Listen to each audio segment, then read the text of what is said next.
My name is Bill Haley for the Facebook page called Competitive Police. So I want to go more to a free enterprise police system, but within a really good structure, better civil liberties, better training, just a better system, better overall, a lot of societal oversight, a lot of internal affairs, a good way of fighting for civil liberties and making sure the police are still good. So this is not a free-for-all. When you go free enterprise, it does not mean just free-for-all. You have to still respect civil liberties. You still have to do police training, even maybe more. You have better internal affairs and the like. So I'm not just doing a free-for-all. Anybody can be a police officer that want to.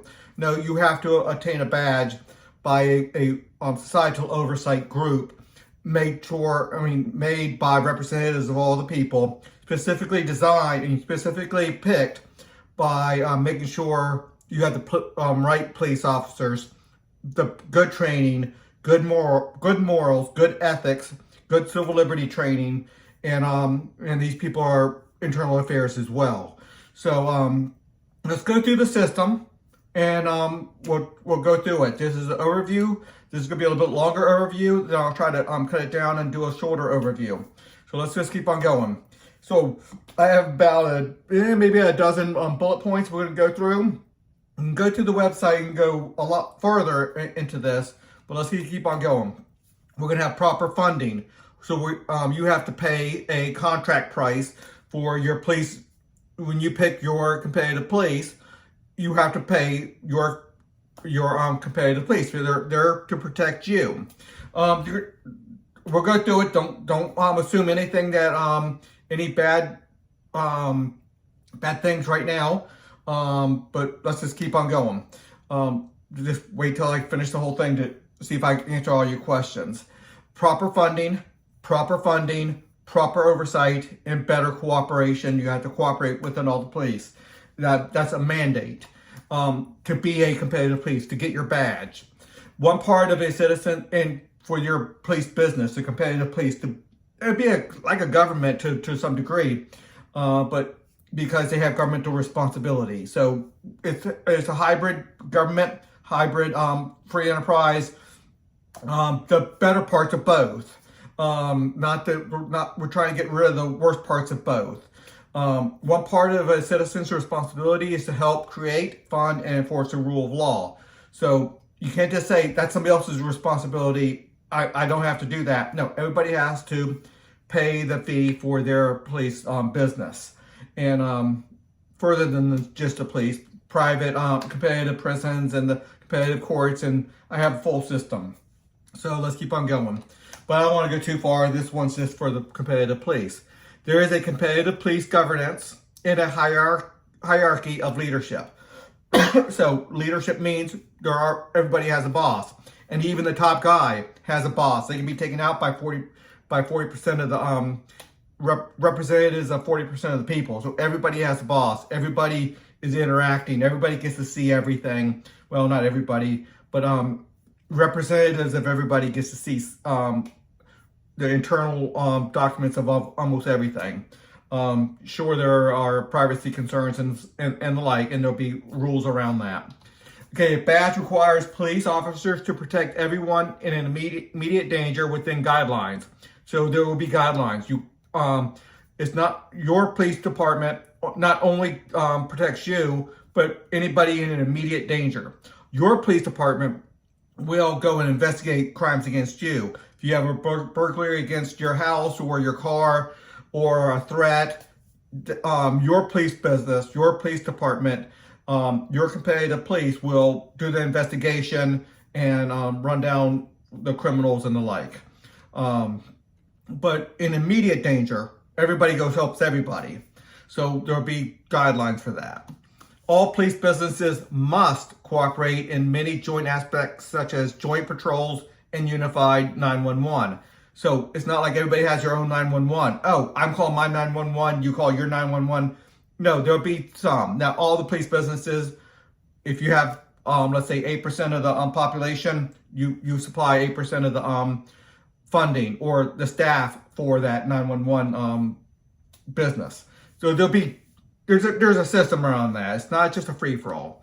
Every citizen and business must contract with one of at least 6 viable law enforcement businesses. I say 6. It could be as many as 19. You have to have at least 5% of the citizens to join you and no more than 20%. So I don't want one to grow too much. If there's 30% that want the same one, split it in 2 and have the same set of values. And anyway, and you have to, and the lowest is 5%. So the minimum size is 5%, the top is 20%. So there's going to be competitive police. Okay. Part of the price of the contracts would be based on the value of homes or percentage of retail sales. So businesses is dedicated to roughly half the cost, and homeowners or individuals will be another half. Now, part of that will be how big is your business based off sales or land value or real estate value, or for the homeowner side, your home value, or your you want the police to protect your cars. Do you have expensive cars and the like? So it's going to be similar taxes that we have now, because it's going to be based off the percentage, but it's going to be partly a head tax as well. So it's not just, we can't go directly to a head tax because some people are going to be left out. No, you have to join one. You have to pay your thing, but you don't want one police to be so sparse because they just can't afford anything, because all the poor people go to that one police business.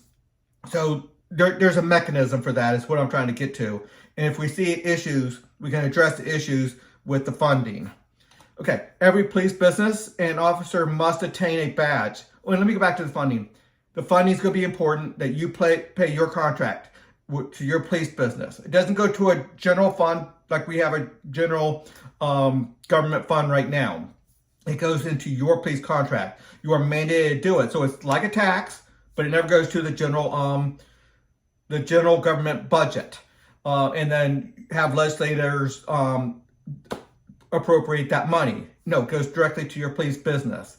So there will be mechanisms, an oversight mechanism for people to, for the oversight, saying every citizen and every business, are you truly paying and attaining a police business contract? So there'll be a mechanism for that. Okay, every police business and officer must attain a badge from representatives of 70% of the citizens, and I said that exactly the way I want to. Representatives of 70% of the citizens, and we're going to get better representation through other reforms I have, on a law enforcement authorization board called LEA, standing for Law Enforcement Authorization Board. Anyway, so that's, I didn't put the B on there. Anyways, this law enforcement authorization. Anyway, a board directly for, made up of representatives to make sure they look at, are you abiding by civil liberties? Are you properly trained? Are you getting, they're the internal affairs type of thing. So they're integrated. They can see everything that's going on. This board must train officers and run internal affairs, and a 40% of the board can pull a badge. So it's important to understand, if you start doing wrong out there, your badge can be pulled. If you're violating civil liberties, your badge can be pulled. But so you're going to have to stay on the straight and narrow. You're going to have to abide by proper police procedures. And there'll be a mechanism for, hey, he was abiding by our police procedures, it's just different. Well, no, then that board can say, your police procedures are violating civil liberties. They need to be strengthened up. They need to be changed, and the like. Rules of engagement and things like that. Competitive rating agencies, RAs. So we're going to have rating agencies over this. Competitive rating agencies. Look at that page. But it's going to be integrated into this thing. We'll have significant access to police records and give high quality information from various perspectives. Now, this is going to be a different organization than the Law Enforcement Authorization Board, but they're going to be working together. They're going to be able to say what police businesses are doing good, which ones are not doing good. They're going to give them a score, and if they fall below a certain level, they're going to have to get that level up to stay a police business. They're not going to be able to stay a police competitive police, a police business, if their standards become so low, you cause negative externalities, meaning civil liberty violations and the like. You're shooting first, asking questions later. You're not doing good procedures.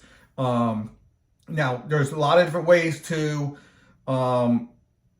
get there, get that information, but I have like 3 or 4 different organizations that can take out bad cops. So it's a lot stronger than we currently have right now. But the LEA board, Law Enforcement Authorization, and the rating system will ensure civil liberties are honored and just good police procedures. Okay, rating floors will not allow allow low standards or will deter abuse.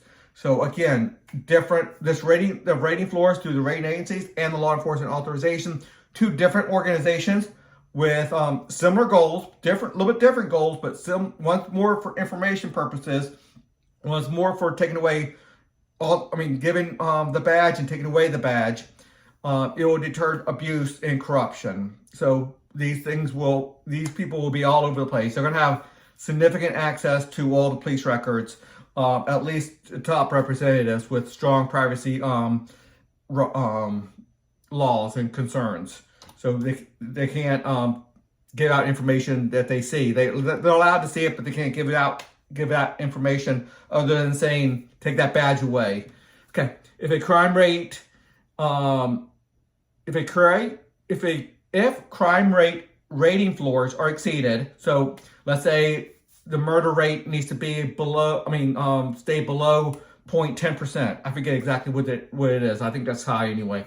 1 in 10,000, let's say. If it goes above that, we need to, I don't know the exact numbers, so don't quote me on that. If the crime rating floors are exceeded, so the number of car thefts, the number of house break-ins, the number of murders, number of rapes, if it's above a certain rate, set by these rating systems, the full competitive rating system, then requirements will be increased. You have to pay more money to your police business. They have to have a stronger presence out there. They have to do more things to deter the crime. So that's going to go into the court system, the prison system, and the like as well.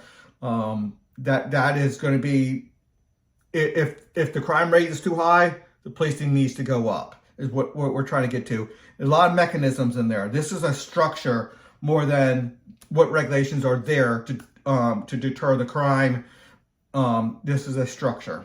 Okay, a lot more to see on Haley2024.org. This is trying to stay as much as I can with this just one reform, but it obviously is bringing in the rating system. That's a different reform. It's integrated with a whole bunch of stuff, and the more it's integrated with better government reforms, the education, the family laws, the prisons, and the like, the better.